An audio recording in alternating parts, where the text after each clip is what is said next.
Welcome back, everybody. Today, I'm going to teach you how to create dependent pick lists in Salesforce. This feature is incredibly useful when you want certain pick list values to appear only when specific parent values are selected, making your data entry more organized and accurate. Let's walk through this process step by step. First, you'll need to access Salesforce Setup. Click on the gear icon at the top right corner of your screen, and from the menu that appears, select Setup. This takes you to the configuration area where you can customize your Salesforce environment. Once you're in Setup, look for the Object Manager option located right beside the Home tab. Click on it. The Object Manager is where you'll find all your Salesforce objects and can manage their fields and relationships. In the Object Manager, locate and click on your object name. For this example, we'll use account, but you can apply this process to any object where you need dependent pick lists. Now click on Fields and Relationships.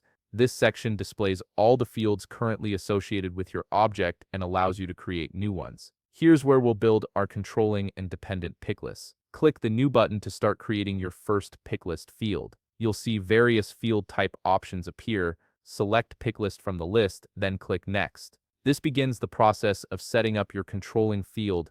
In the field label box, type Country. This will be your controlling pick list, the field that determines what values appear in the dependent field. Make sure the option that says Enter Values, comma, with each value separated by a new line is selected. This allows you to manually enter your pick list values. In the text area provided, type your values for the controlling field. For example, you might enter USA on one line, then press Enter and type India on the next line. Each country should be on its own line. Once you've entered all your values, click Next. You'll now see field level security options. Here you can control which user profiles can view and edit this field. Select the appropriate security settings for your organization, then click Next. On the following screen, click Next again to proceed through the page layout options. Finally, click Save to create your country pick list field. Give it a moment to process and save. You've now successfully created the controlling pick list. Next, we need to create the dependent pick list.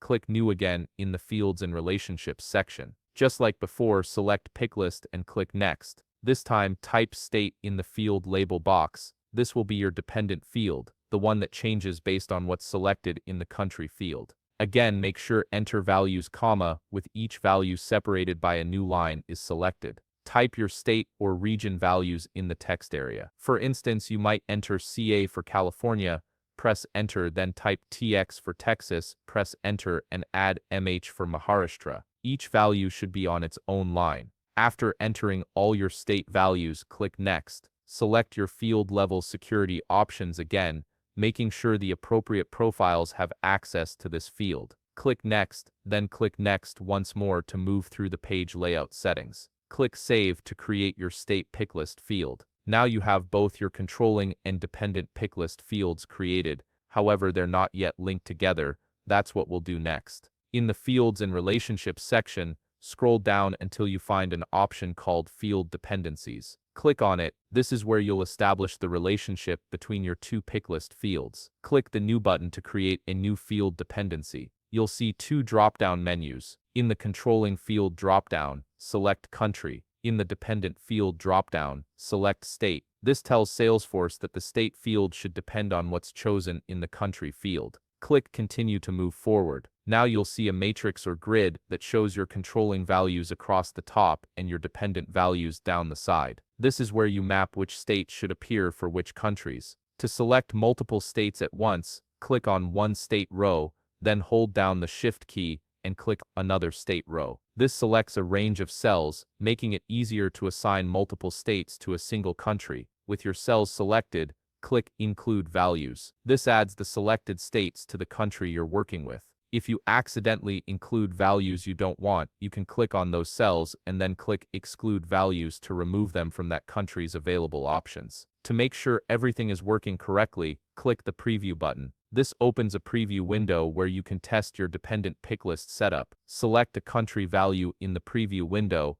and watch as only the included state values appear in the dropdown. This confirms that your field dependency is working as intended. Once you're satisfied with the preview, click Close to exit the preview window. You'll be back at the field dependency matrix. Finally, click the Save button located either at the top or bottom of the page. This saves your field dependency configuration. Give it a moment to process, as Salesforce is now establishing the relationship between your controlling and dependent pick lists. And that's it. You've successfully created dependent pick lists in Salesforce. Your state field will now only display relevant values based on the country selection, making data entry cleaner and more efficient for your users. If you found this video helpful, please leave a like, subscribe, and see you in the next video.